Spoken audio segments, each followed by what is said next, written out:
Good afternoon or good evening, ladies and gentlemen, and welcome to the Ambassadorial Wing, another installment of the Council of One's Babylon 5 review.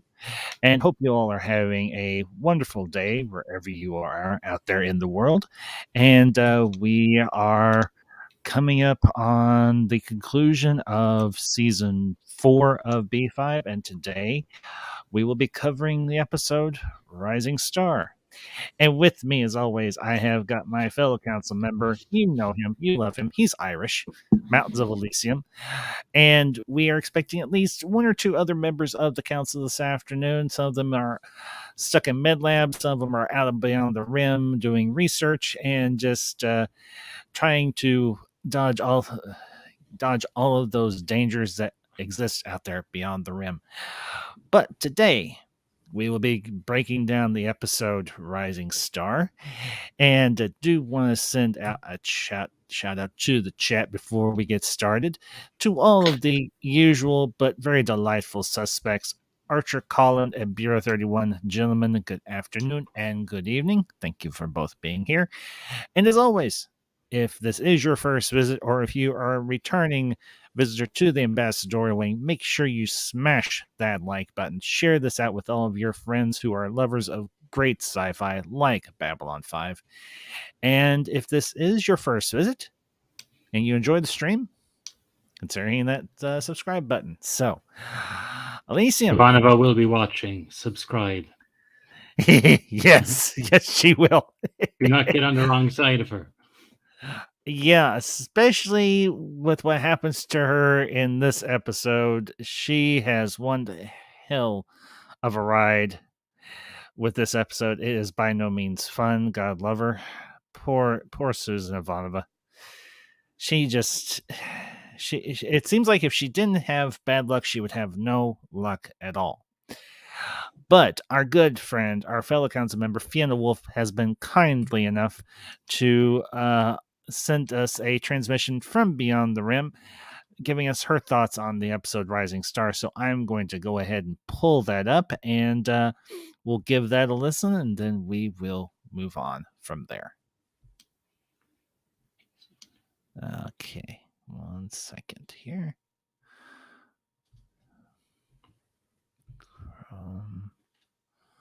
Rising Star. There you are, Fiona. All right, let's see what Councilmember Fiona Wolf had to say about this episode. Oh man, what to say about this episode? We finally get to see the fallout of how one Susan Ivanova reacts to Marcus's sacrifice. Oh, I mean, oh, no. Susan has the worst luck. Like personal luck, like overall professional luck. Oh man, yeah, she is God mode when it comes to professional luck. But personal life luck, she keeps shooting snake eyes. And it's just like, oh God, no, Susan, no, why, no, oh no. And then the nice touch of the actual news reporting coming back is you get to see a spread of Morgan Clark's office there, and oh, look, he's underneath the sheet, but then somebody lovingly put a sign on there, traitor to Earth. It's like, yep. He shouldn't really have anything but a footnote in history saying a leader that had a whole lot of bad ideas piled on with a lot more bad ideas, and he nearly got everybody killed. It's like, yes, that'll be your legacy. But unfortunately, more stuff will come to bite humanity. Because, man, them Drakh are just waiting in the rafters to pour that plague down on planet Earth. But yeah, you have a bit of the fallout there. But I did find it somewhat heartwarming when, Sheridan's dad is let out of prison and he gets to say hello to Delenn, and it's just like, so this is my future daughter-in-law. Hello. It was adorable.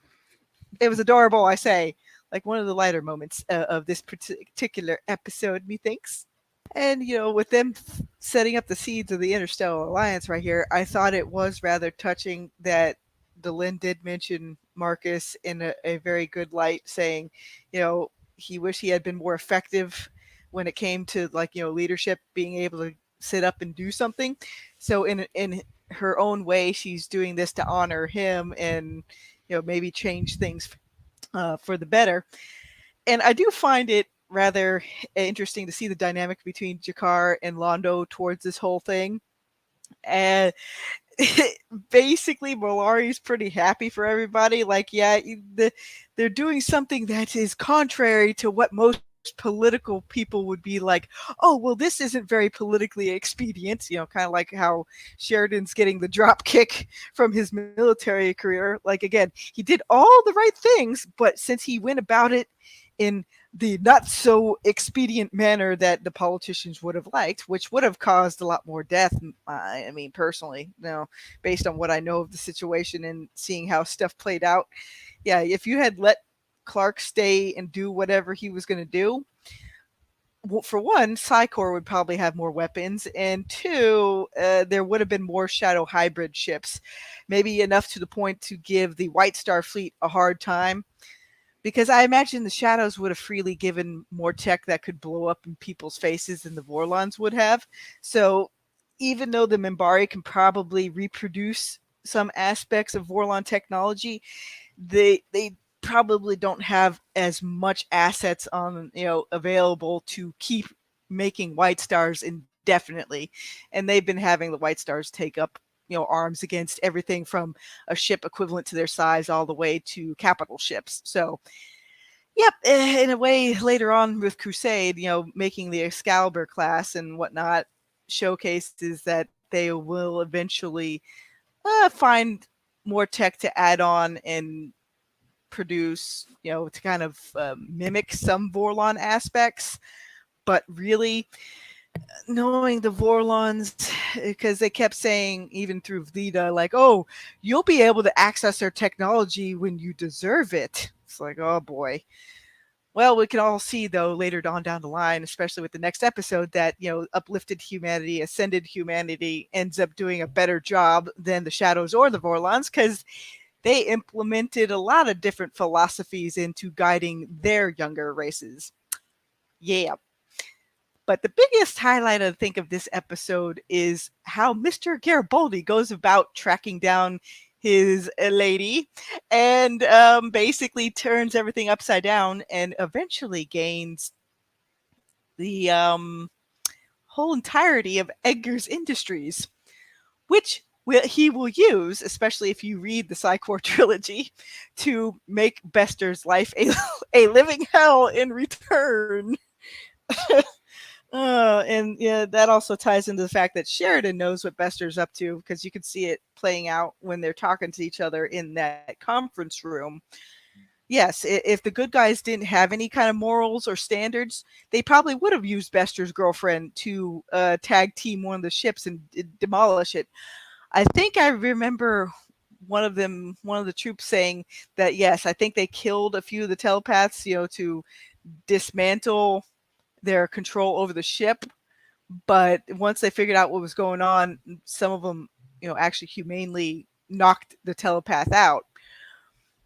But again, that was probably something that popped up in the scenario, and that's why the good guys didn't use telepaths that had any links, even ones such as Bester. And again, like if anything else, that's like almost like a Trojan horse, because Bester won't really truly return the favor because of what he still has on Garibaldi. Again, you read the Psycor trilogy, you realize that Garibaldi still has a handful of stopgaps in his brain to prevent him from hurting Bester. So that's why, even in the books, once they extrapolate more of this, that's why Garibaldi has to use other means to make sure Bester is taken care of. And yeah, once you do read it, I'm pretty sure most people will enjoy the last few pages, especially from seeing how that plays out. because Bester eventually does get all his just desserts, and he even gets it later on, even though Crusade wasn't able to go into it with the telepath civil war. Eventually, even most of the telepaths break away from Psycor's way of thinking, and it's more akin to what Bester's actual parents wanted. More of a cooperation between mundanes slash normals and the telepaths themselves, because eventually humanity's going to get to the point where they're all going to be telepaths and they're all going to be ascended and uplifted and kind of reach that point, like almost like mini Lorians. But yeah, this all lays the foundation. And what I found one gag though, there is a part where Garibaldi's trying to rescue Lise, and the Looney Tunes aspect goes into play, and that's all, folks, and the box explodes, and then the flashbang. In fact, Garibaldi does that against the Drock with his friend Lou Welsh in the other book. Oh man, yeah. I mean, honestly, I can't recommend the expanded setup books. That's why I put that link in the chat most times when I'm there. But yeah, Garibaldi, he goes from having the worst personal circumstances with being, kind of like declared a Judas or Benedict Arnold, and then he ends up getting Edgar Indices lock, stock, and key, because Lise ends up gaining most of the stuff to it, because she was technically Edgar's wife at the time, and it's just like it's a harmonious setup there. I especially love the fact that eventually you see that Garibaldi will put forward number one, from the Mars Resistance as his. Officially, it starts off like part of Garibaldi's, Edgar Industries setup, and then he moves her on towards bigger, better things in season 5. Yeah, but that's another thread that'll play out later. So many things are set up in this episode that will play out into season 5 and beyond, especially in terms of like how Londo's going to be approaching things, especially under the influence of Keeper control.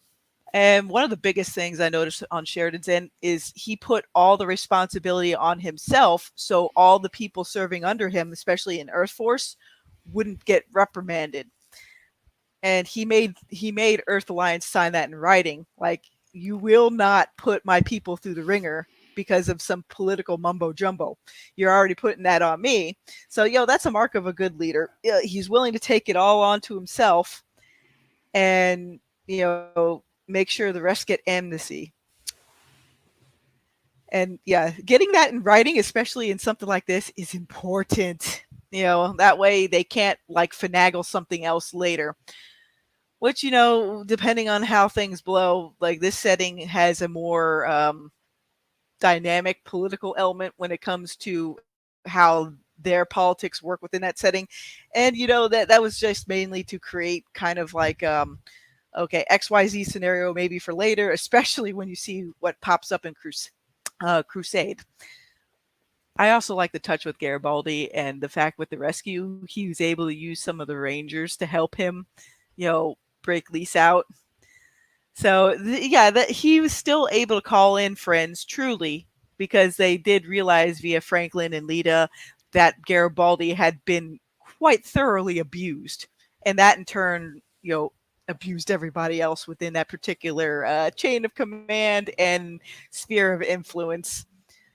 Oh boy, but yeah, probably to close this off, another favorite part of this episode is when, Delenn's doing the initial speech, and then, she has like Sheridan put in a little bit of a word, but then you see all the white stars flying overhead. It's like, this is our calling card for the new Interstellar Alliance. It's like, yeah, buddy, here it comes, all the hard work everybody's going to be going for. And that's what I want to see in more settings, where people generally put aside differences and actually work together for a common good goal. And it's rather telling that, the League of Non-Aligned Worlds dissolves to pour themselves into the Interstellar Alliance.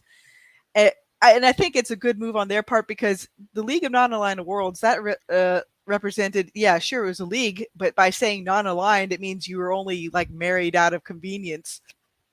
Like if something was going on, it'd be like, you're not really a true ally.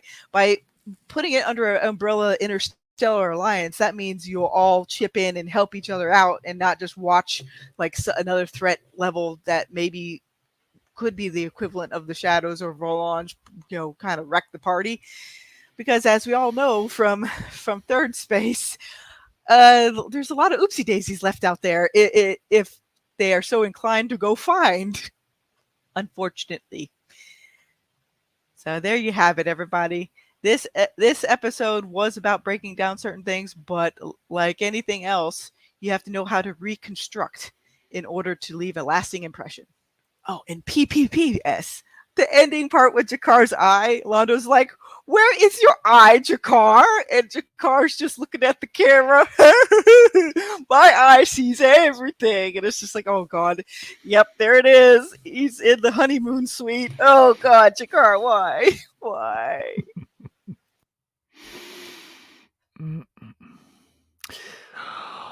Well, Fiona, as always, thank you truly for that. Thank you for your thoughts on this episode, and a lot to break down there, Alicia, my friend. So Yeah, she did a great job.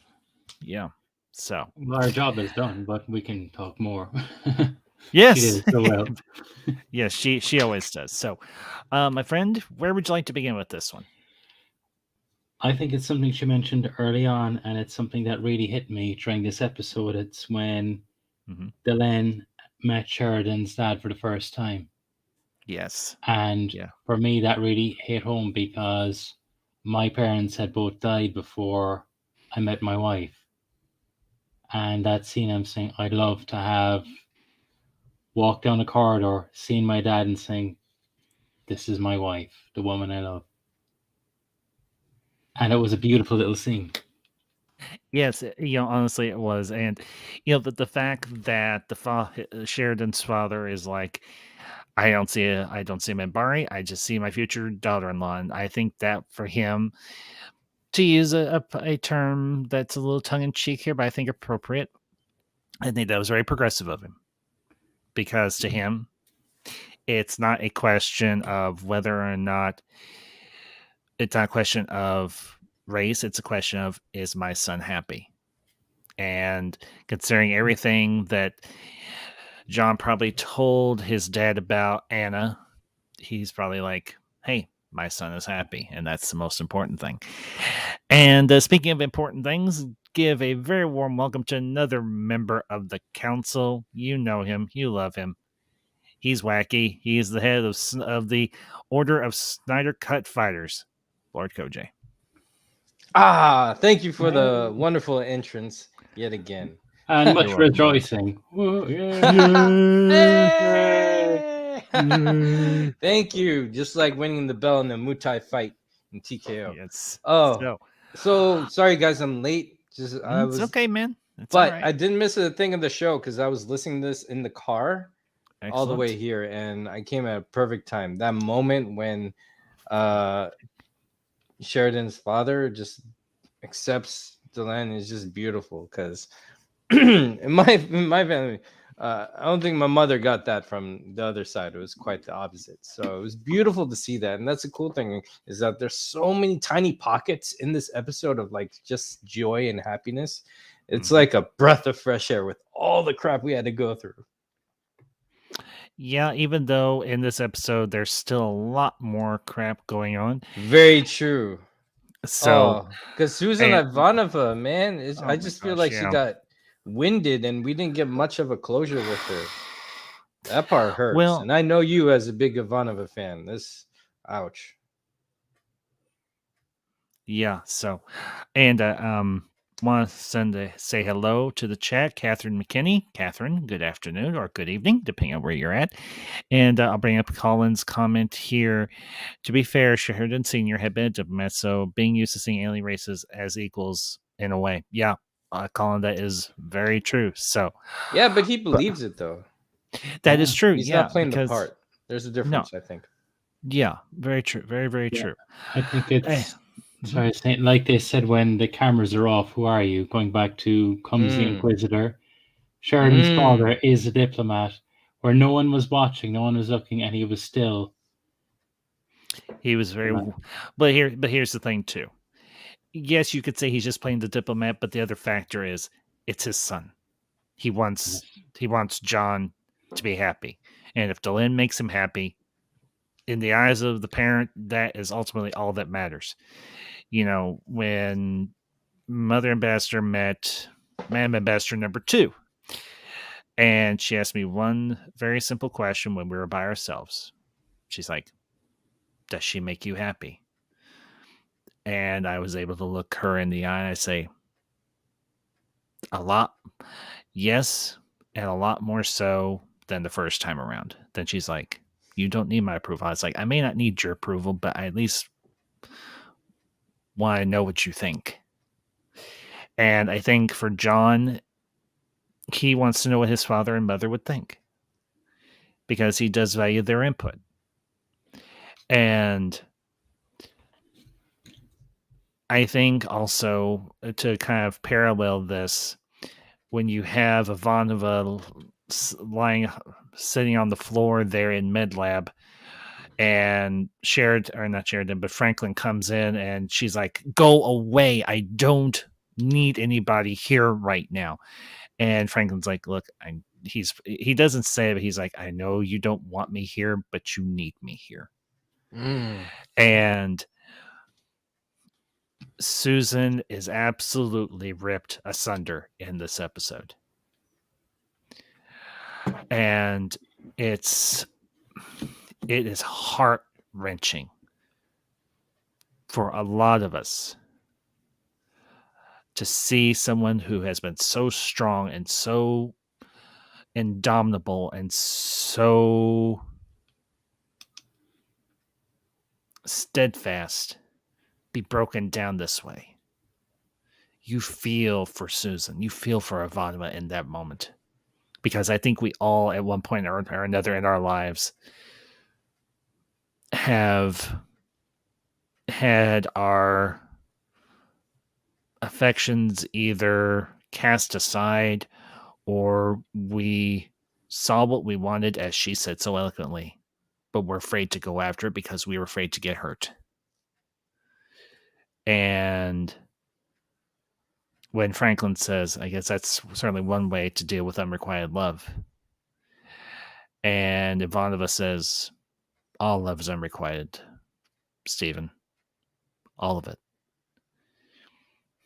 And you understand, you deep down, you understand where she's coming from. Because she said it so perfectly and so passionately. In 2 years, all he wanted was a kind word or a smile, and all I ever gave him was grief. And she's like, I could have tried for him, but I didn't. And now it's too late.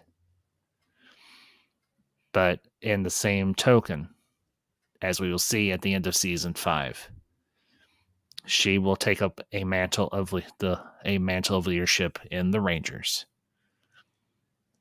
to not only honor her good dear friend John Sheridan, but to honor the man who loved her and who she could have loved, Marcus Cole.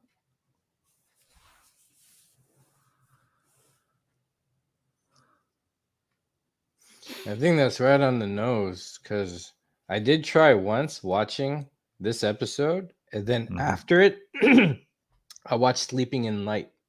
I treated it as like a little movie special, watching this one and then go straight to Sleeping in Light. And everything you say is seen and felt from that episode and Sleeping in Light because it carries over. And it just makes me look back at the gap in between those two episodes. It's like her life has been on pause from this moment into Sleeping in Light. Whatever she did, I think it feels like she's been in pause for a long time, like what, 19 years? And something like that. Yeah, because this is towards the end of this year, so Sheridan has like 19 left. So 19 years, her life emotionally, everything, no matter where she's gone, has been work and on pause up until Sleeping in Light, where it looks like she starts again. So the fact that we don't see her in season 5 honors that kind of that journey of how much she's lost and how she finds herself again.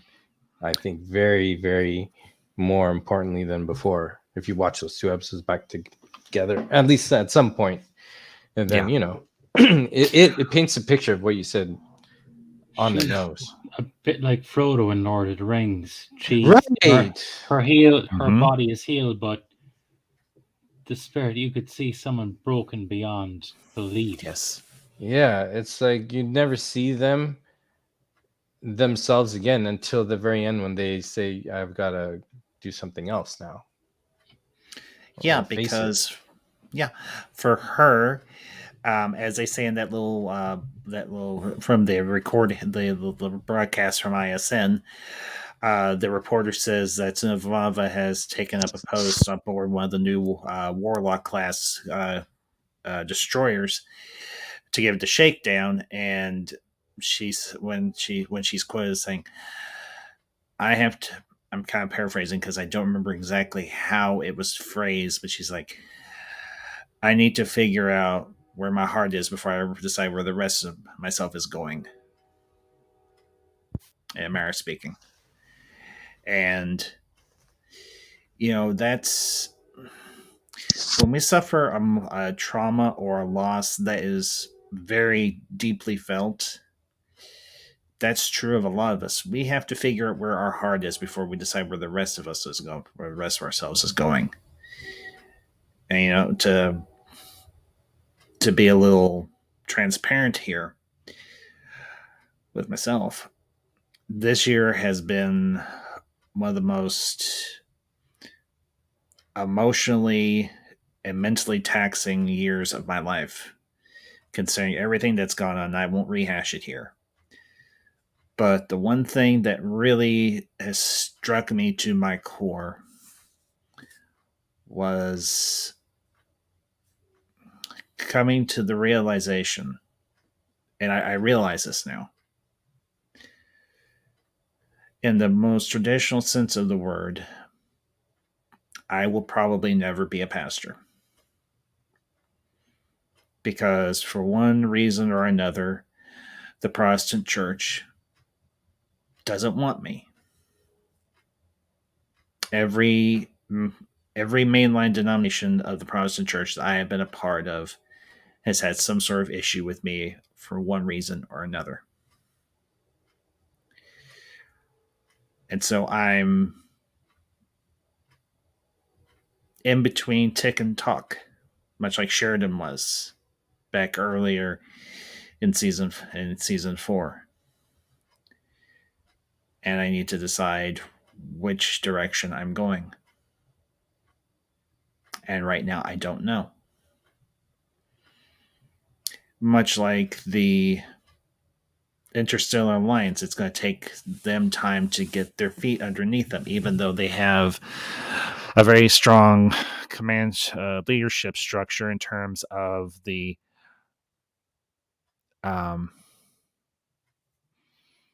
Sheridan as the president, and of course Delenn and Jakar and Londo as the advisory council.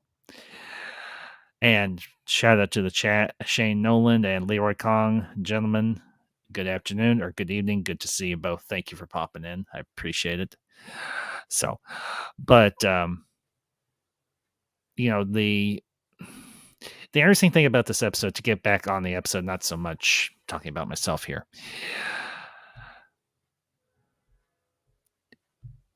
When Sheridan is in that conference room for so long, and let's be candid here, whereas action-packed as the last episode was, this one's a lot of sitting and talking.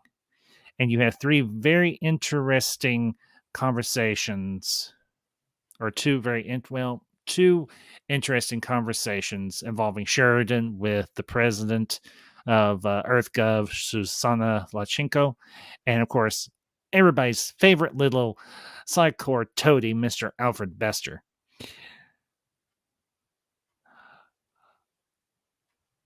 Luchenko says it very simplistically, and I said this last week. She's like, "You did the right thing, but the bitch of it is you did it the wrong way." And with Sheridan, he's able, now that he's had so much interaction with Bester, he can read Bester like a freaking book, and he knows exactly what Bester's going to try to pull. And even though he never really has to lift a finger, as far as I know, eventually Sheridan's going to get his comeuppance on Mr. Bester as well, because I would wager money that Bester had a hand in, aside from having Garibaldi be involved, Bester had a hand in having Sheridan captured. I would bet hard folding money. And, and the funny thing was, Bester's like, I will have snipers out the wazoo circled around this building, and Sheridan's like, "You're threatening me with death when I have already died and come back." And he quite literally says it. Death, been there, done that. He's like, "You don't freaking scare me. I'm one of the few people amongst a handful that you cannot freaking intimidate." And it's going to be that same indomitable will that will serve Sheridan very well as the president of the Interstellar Alliance. And there is that brief little conversation between Sheridan and that one general, and that general's like, "You knew this was going to happen the whole darn time, and blah blah blah, and I'm going to just be a massive blowhard." And I'm like, and Sheridan's like, just when you think you're getting ready to go on vacation, you're picking out all the spots you want to go, and somebody comes along and offers you a job. I love that part. I love then he turned around to the general and just went, the door. Basically, Right?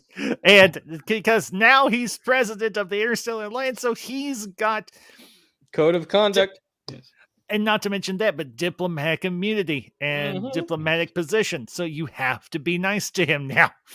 I mean, I'm not saying that general was being a complete and total butt to him per se, but he was. But he came in with a not happy tone, that's for sure. Yeah, I know, because he's like, "How dare you take up a new job and not after you get relieved of your old one?" And I'm just like, oh, I've had those times. I've had those times in my life where I was getting ready to leave a job, and I had one already lined up, and the old job, particularly one of the jobs I left, my job at the hospital I was working at earlier this year, or the middle of this year, and they're like, you can't leave. I'm like, I can, I am, it's done. Deal with it. So I know exactly how Sheridan was feeling in that particular moment. Yep. I really did. I knew exactly how he was feeling. I imagine a lot of people have felt that way too. Yeah, I once got a job through the job I had, where the job I had congratulated me on this other temporary job. I was like, "Yay, cool!" And I was under contract at them, and then my main job asked if I could do some project under them. I was like, "Yeah, but I can only work these days because I'm contracted here." I'm like, "Yeah, it's okay." Then that went bad, and they wanted me to go back to the old one and jeopardize the new one, but the new one had a contract I couldn't break. And then the old one fired me, and after the new one was done, I had no job, and I was like, "Wow, that's just so weird." So it happened the same, but negative effect at the end. So weird. But I'm happy Sheridan worked out because, in all fairness, they don't know when he was offered the job, so they can't hold that against him, No. He just had to step down. Yeah. And, he did everything he could. He did the best job that he could to try and protect everybody else, as you brought up Elysium, and also as Fina brought up. And, Sheridan, he's by no means perfect. He has his faults, but he tries to do the right thing as often as he possibly can. And he acted within his own conscience, because what he saw that was going on with Clark, he knew wasn't right. And now with Clark gone, and you've got this acting president, Luchenko, And okay, I do want to bring this up. The meeting between her and Delenn and Jakar and Londo is actually a very interesting scene because she's like, it's very tempting, this whole idea. She's like, but who do I deal with? Do I deal with you or do I deal with someone else? And then of course you have the cutaway and you have the conversation between the general and between Sheridan. And that whole speech that Delenn gives, talking about the interstellar lights, and then of course you have, it's interesting. That particular scene mirrors um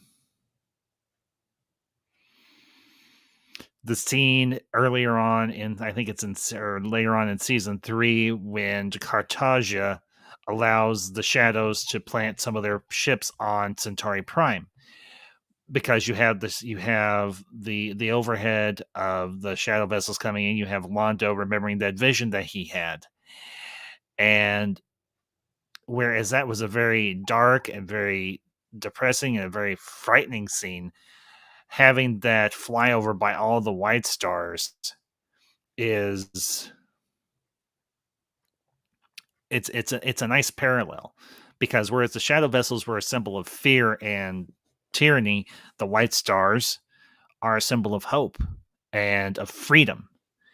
And I like the fact that that particular element echoes from season 3 into season 4, because this was a one madman's um, idea, that being Cartagia.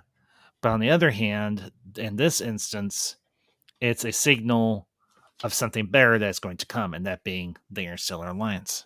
So, I sorry, go ahead. I was Go just ahead. wondering there what you were saying. It was something I was thinking during the when I was watching the episode, that especially with the Clarkites on Earth, that flyover by the White Stars could have been seen in the same way as the gun ports open when Earth met the Mambaris first. We know it meant, as we have gone along with the show, as we know Sheridan, as we know the Army of Light, we know there was no intent other than this is what you can have. But it could so easily have been taken the wrong way and started something very nasty. Yes. And I will bring up Shane's comment here. It would be intimidating to Earth Force defenses down to beaten by Sheridan and helpless as the flyover. Yeah, that is true, Shane. Very, very, very true. And with the delay, he said that before I said it. Oh, so, well, anyway, either way. So, but this episode,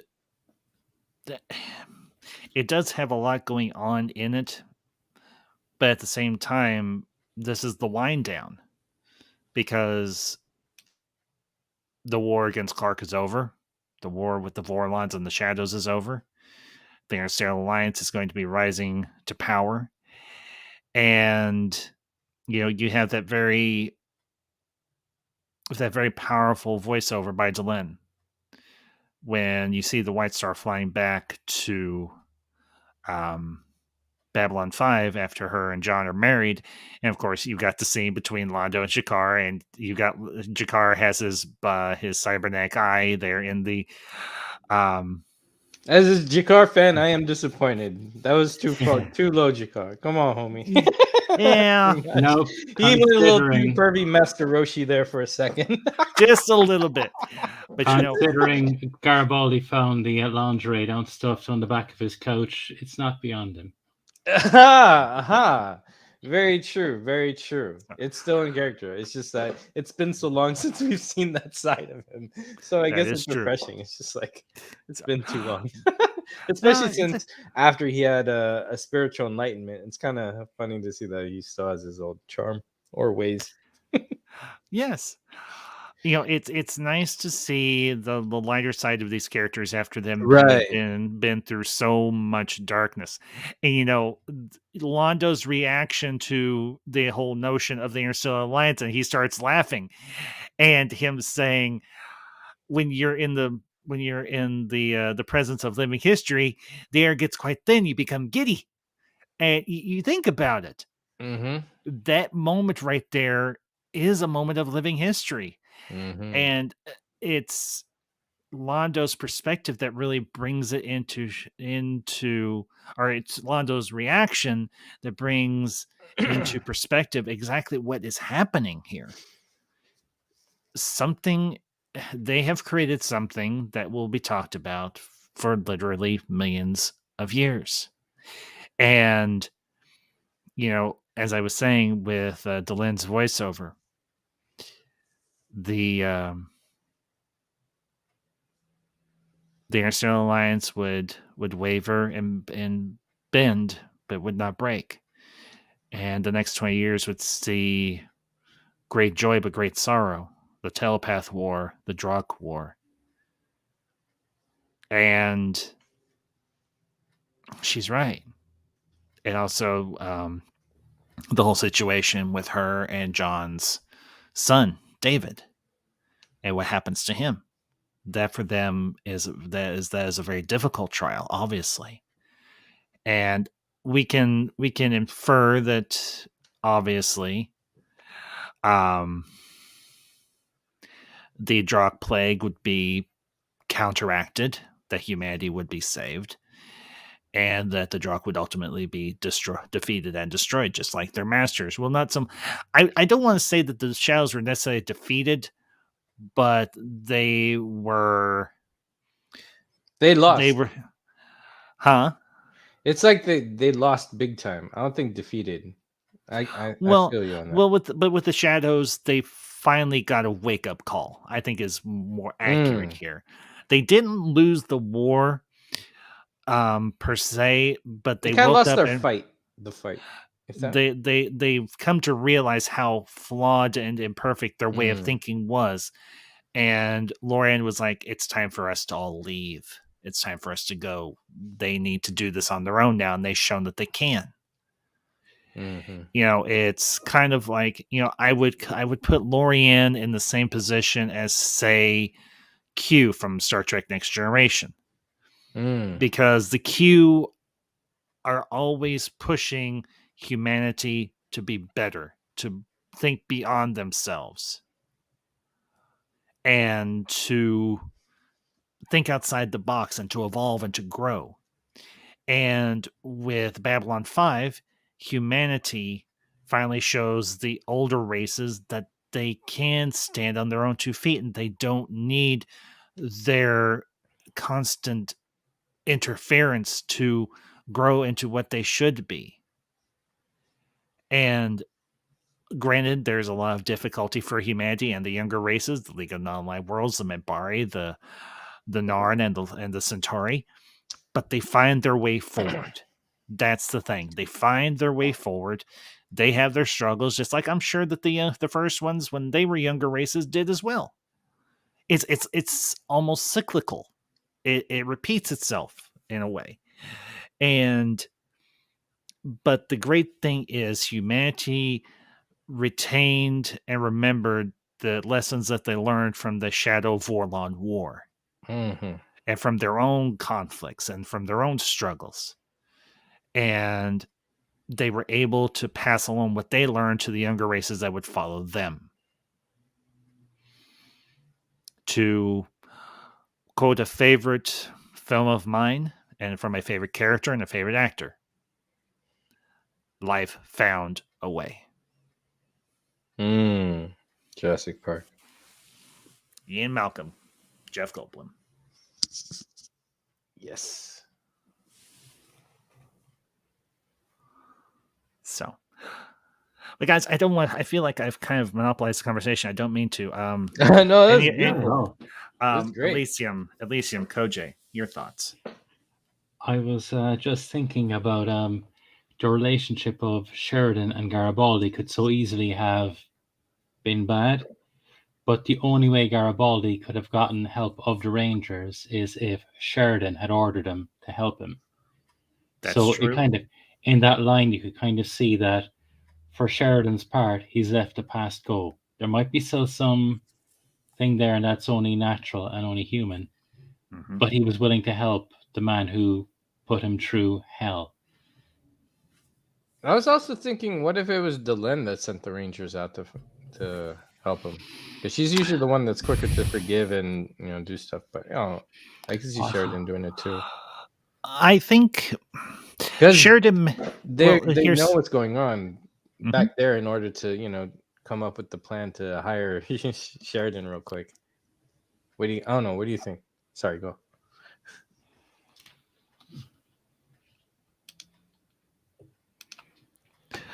Well, here's the interesting thing. With Sheridan, yeah, he probably would have realized. Here's the thing: Sheridan and Delenn share joint leadership of the Rangers. Mm-hmm. So it's quite possible that while Sheridan was sequestered, Delenn may have been like, "Yeah, Mr. Garibaldi, you've got our aid. We realize that you were coerced. We understand that you were abused, and we will help you in what you're trying to do here. What you're trying to do is a good thing."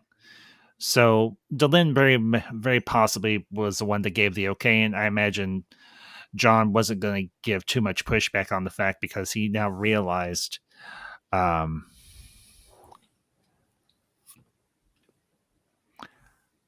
So, Elysium, I'm not sure because I saw something similar in another chat last night, so I don't know what that necessarily means. So if it is, it's a very strange troll. So I'm honestly gonna ignore it and not particularly worry about it because it doesn't seem to be hurting the channel any. So anyhow, I'll look it up later, or if one of y'all wants to look it up later, I don't care. So I don't know. It seems Klingon mixed with Borg. something And like a that. bunch of I Right don't on. know. I have the faintest bloody idea, so whatever. You and me both. So, but I imagine Delenn was just like, yeah, Jeffrey, Mr. Garibaldi, you've got our help. We'll help you get your lay back. So, I wonder the way Because the it. land dealt Oh, with sorry. the way the land dealt with Jakar. She took the responsibility. I think she would have left Sheridan make up his mind because it was his decision to make. Just my thought on that one. Because otherwise it could have been felt for her that she's stepping into territory that she shouldn't. It's not for her to forgive Garibaldi on Sheridan's behalf. that's Yeah, true. I believe that now more. Yeah, definitely. She definitely advised. Well, but yes. Yeah, she wouldn't overstep him. Definitely. No, but here's the other thing too. She would have just as much of a beef with Garibaldi as anybody would, because obviously she's in love with John, and um she's doesn't she may have a beef with him, but at the same time she probably learned the same thing that everybody else did, that messed with Garibaldi's head. Yeah, and I think the Minbari are more, especially the religious caste and the land, seem to be more understanding to the cause. It's like, oh, that's the reason. Then, the pure soul that they are is still there, and that's intact. Yeah, So it's because quicker to forgive, I think. so, yeah, and I got Colin's comment up here. I'm tempted to wonder, especially at the time it first came out, how many Brits in particular had flashbacks to a certain embassy siege when the rescue happened. That's a very good question, Colin. I can't really speak to that, so because that's not my particular side of history, nothing personal, but I don't know. But the really interesting dynamic of this episode is it is focused around Sheridan in a lot of ways, but we're also seeing the fallout of everyone's decisions the last several years. And Sheridan says that we've been pushing the League of Non-Aligned Worlds to work together more, to rely on each other more, to rely on the Rangers even.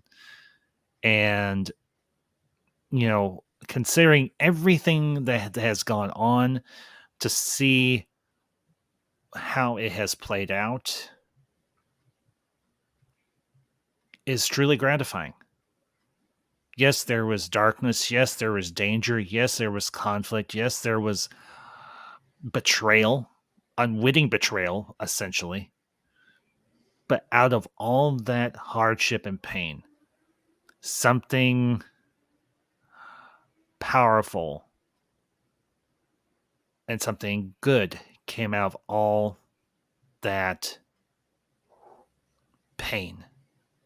And that was the Interstellar Alliance. And that was the evolution of the younger races. And that's a truly remarkable thing. And Jakar said it perfectly himself. The one thing we understand about the future is that it was always born in pain. Mm-hmm. Season 3. Season 3, episode season 3, Zahadum. Again, it echoes, it rhymes, it flows.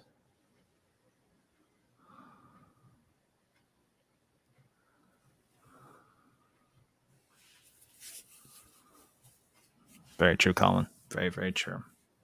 Granted, I was only 2 years old in 1980. Well, the year 1980 specifically. So.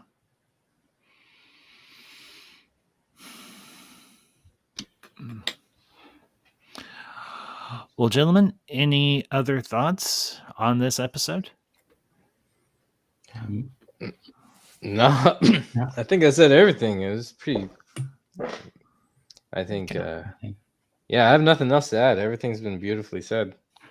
I think it was just this is the episode where Londo finds out for certain he's going to be emperor.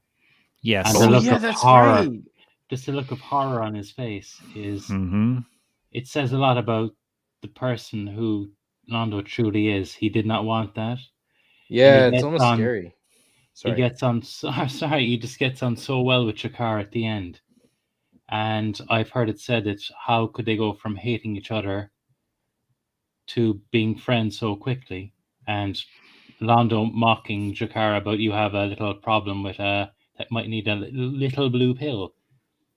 But but it just reminds me of the true history between Ireland and Britain, where two people, Michael Collins and Winston Churchill, really hated each other. But during the negotiations for the Irish Treaty, they became, in one night, they went from enemies to friends, where they sat down, got drunk, and I think I've mentioned this in another stream. They got drunk, and at the end of it, while they couldn't outwardly show it, like with Shakar and Londo, in person, they're very good friends. Possibly in front of their own people, a little bit more standoffish. Same for Churchill and Collins. That it is a very real thing to happen where two enemies become friends overnight. Mm-hmm. Colin, I remember that now. I remember reading. I remember studying in history. I remember that now. Thank you for refreshing my memory. But now that you said that, now I remember what you're talking about. Yeah, right. Embassy Siege. Yeah, back in the 80s. So, yeah, but yeah, you know that's the amazing thing about people that become so it seems like they're so detractable enemies that you never believe that they will ever be amiable or be able to be civil to each other again.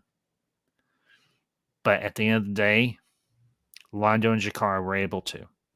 And the far distant future of the Babylon 5 universe, a statue will be erected of Londo Mollari and Jakar staying back to back. Not because they hate each other, but because they were looking out for the other. Even if the other one only had one eye. So.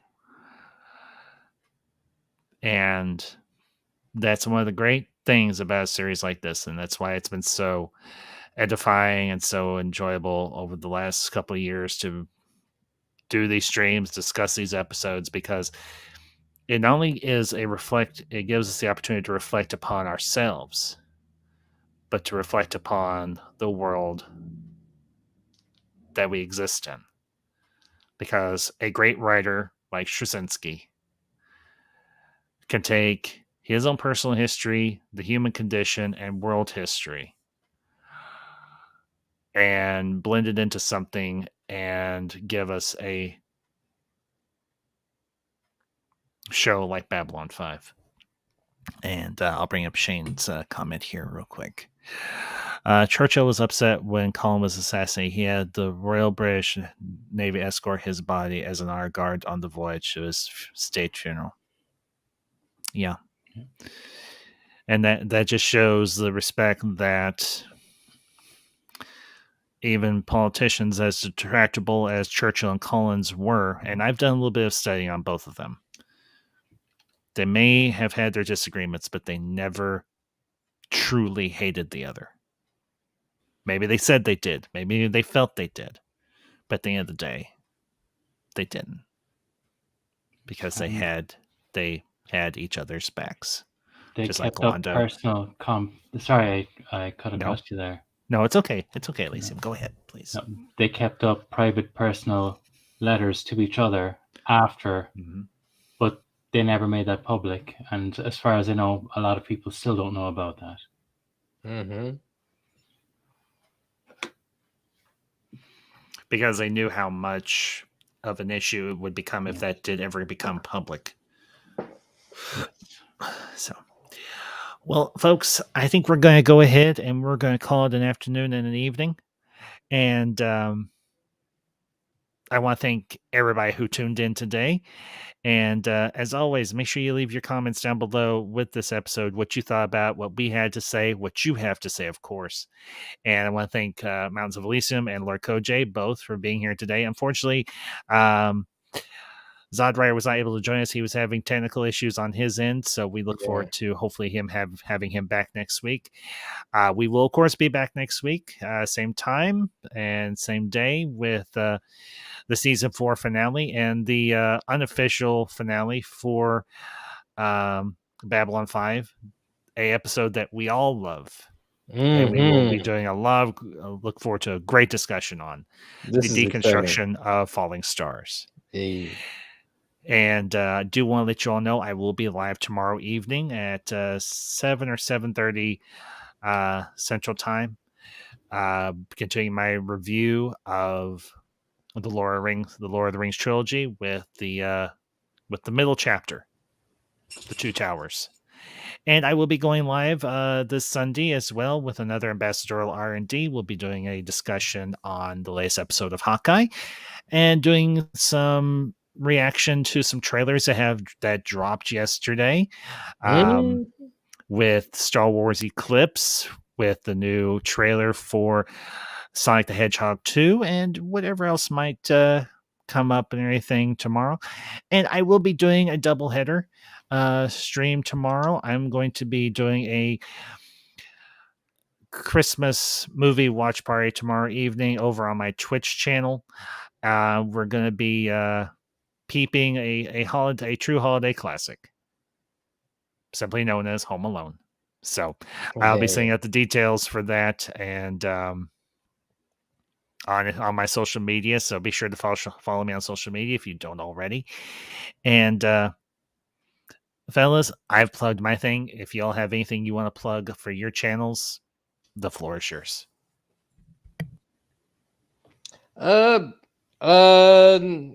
My channel, I'm just having another new special episode, more gameplays coming up. So if you're into that, check it out. But anything Babylon 5 related, I have put together a playlist of Crusade. Now, JMS has a certain out of order to watch it, to experience Crusade the best way he finds important, and it's out of order and it's very interesting. So you can watch that on my channel and it's official, but unfortunately you do have to buy the season on YouTube, but I forget how much it is. It's $20. But if you're interested in that, you have that playlist there. Buy the season on YouTube, and just the playlist is in the order that JMS wanted or suggests you to experience Crusade in an interesting way, that it feels more complete because it wasn't continued, but this is his out of order way to enjoy it. So you can check that out on my channel real soon. Cool. For my part, I have 4 videos ready to load up, but I've been having problems with my internet. And the last time I wasn't able to, it just kind of kept spiraling and couldn't load it. I have, 3 Babylon 5 videos, a Back to the Future, and there's a Matrix video almost done. I have 1 best of characters, one-off characters, I believe, where I revisit some of the characters who've appeared just in 1 episode. And because I left out Jane Carr with Timov, I said she deserves to be in a video. I have a video saying how new and old the reboot of Babylon 5 should really be a retelling, which allows both universes to exist within the one without contradicting the other. And a Back to the Future where I look for who was the first time traveler. Look forward to all those, my friend. So, anyway, folks, thank you all for tuning in this afternoon, and we will see you next week. And guys, let's try and get this right this time. Just once, let's try and get this right. Until next time, this is a Council of Ones saying 3, 2, 1. Zooty, zoot, zoot, zoot, zoot. Hey.